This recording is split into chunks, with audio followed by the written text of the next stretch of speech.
ओम ब्रह्मणे नमः। ओम ब्रह्मणे नमः। ओम ब्रह्मणे नमः। अपने कलेजे के दोनों टुकड़ों धर्म व्रत और वीर व्रत की रक्षा करने के लिए राजमाता ने अपने सर पर जो भार उठाकर खड़े रहने का निश्चय कर लिया था वह बहुत ही गरुह था। अन्याय की इतनी भारी गठरी जिसे आगे लेकर चल पाना मुश्किल होगा, क्या अपने बड़े पुत्र और पुत्रवधू की उपेक्षा सहन करते हुए वे चल पाएंगी। महाराजा देवदत्त की राज्यसभा में राजगुरु को शांति दूत के रूप में उचित स्थान प्राप्त हुआ।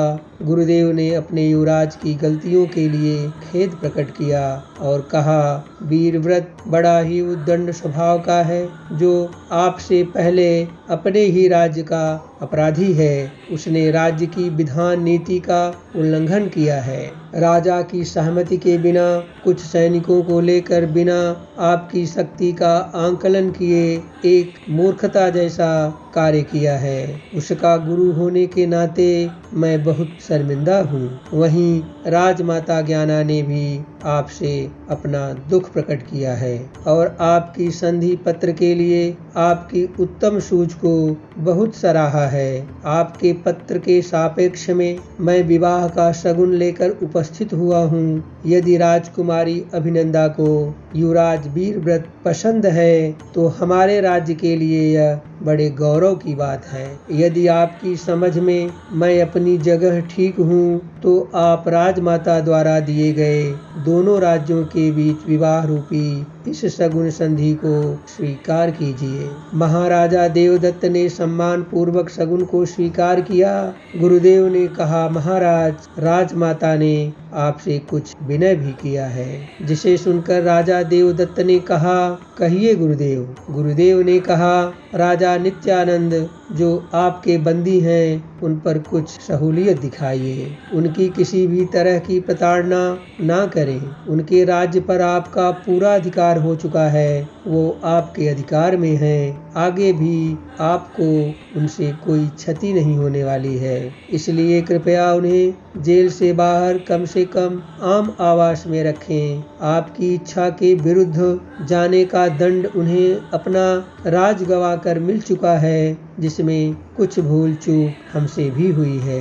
हमें यह पता नहीं था कि सुनंदा और धर्मव्रत के विवाह से आप इतना भी चिढ़ जाएंगे, लेकिन जो होना था वह हो चुका है। नित्यानंद की उम्र भी काफी हो चली है। अपने ही राज्य में उन्हें सही सलामत रखिए। युद्ध में अपना पुत्र खोने के बाद उनकी पत्नी ने अपने पुत्र के वियोग में प्राण त्याग दिए और वह भी अपने पुत्र के गम में, राज्य के जाने के गम में पूरी तरह टूट चुके हैं। उनके सभी विश्वसनीय सैनिक या तो मारे जा चुके हैं या तो आपके कारागार में बंदी हैं। हमें लगता है कि अब उनसे आपको किसी प्रकार का भय नहीं होना चाहिए। राजा देवदत्त ने कहा, मेरे विश्वास को ठेस पहुंचाकर पिता पुत्री दोनों ने मुझे अपमानित किया है। मेरा प्रस्ताव अस्वीकार करते तो मेरे मन को इतना पीड़ा नहीं होती। उन्होंने मुझे धोखे में रखकर अपनी पुत्री का विवाह उसे रानी बनाने के लिए आपके युवराज धर्मव्रत से किया। गुरुदेव ने कहा, नहीं महाराज, यह रिश्ता आपने एक तरफा तय किया था।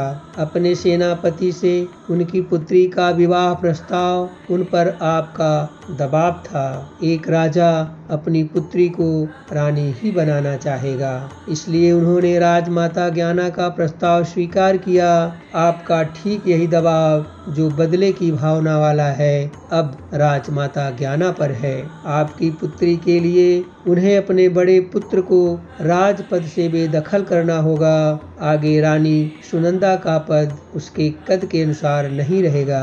ऐसे में मेरे राज्य में भी असंतुलन की स्थिति को नियंत्रित करना कितना कठिन होगा। सहजता से तो हम भी इस संबंध को स्वीकार नहीं कर रहे हैं। हम पर भी युद्ध का दबाव है। आपसे युद्ध हम नहीं करना चाहते। हमारा युवराज आपका बंदी है। ऐसे में आपकी इच्छा के विरुद्ध जाने की हम सोच भी नहीं सकते। राजा देवदत्त ने कहा, राजमाता की इच्छाओं का सम्मान हम करेंगे। नित्यानंद को कारागार से निकालकर उनको अलग निवास दिया जाएगा और युवराज वीरव्रत को अपने नियंत्रण से मैं अभी अभी मुक्त करता हूँ और राजमाता ज्ञाना को अपनी तरफ से बधाई के रूप में कुछ भेंट प्रदान करता हूँ। ऐसा कहकर राजा वीरव्रत ने अपनी भी तरफ से राजमाता को सगुन भेंट किया और कहा, राजमाता की और भी कोई इच्छा हो तो निसंकोच कहिए गुरुदेव। गुरुदेव ने कहा, विवाह के लिए राजमाता ने कम से कम 1 वर्ष का वक्त मांगा है। राजा देवदत्त ने कहा, ठीक है गुरुदेव। गुरुदेव ने कहा, हे राजन, आपके स्वागत से मैं अभिभूत हूँ, जिसके लिए आपको बहुत बहुत धन्यवाद। मुझे अब जाने की अनुमति दें, क्योंकि कोई तो है जो मेरा पल पल वाट जोह रहा है। रात्रि प्रहर को मैं मेरे आश्रम में गुजारता हूँ, किंतु पिछले 2-3 दिन से मैं अपने आश्रम में नहीं जा सका हूँ। सूर्यास्त को अब कुछ ही पहर बाकी हैं। अब बिना समय गंवाए मुझे निकलना होगा। राजा देवदत्त ने कहा, हे गुरुदेव, अभी तो हमारे पूरे परिवार को आपका आशीर्वाद ही नहीं मिला। मैं आपको आपके आश्रम तक अपने रथ से पहुंचा दूंगा।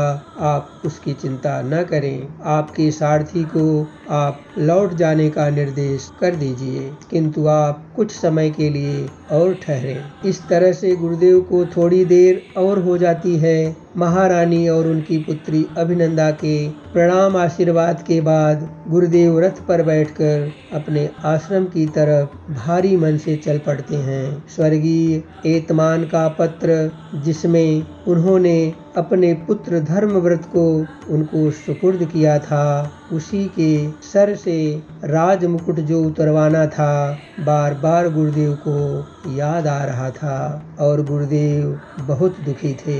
इस अन्याय को होते हुए देखने के लिए मजबूर थे और बहुत निराश थे। आश्रम में पहुंचकर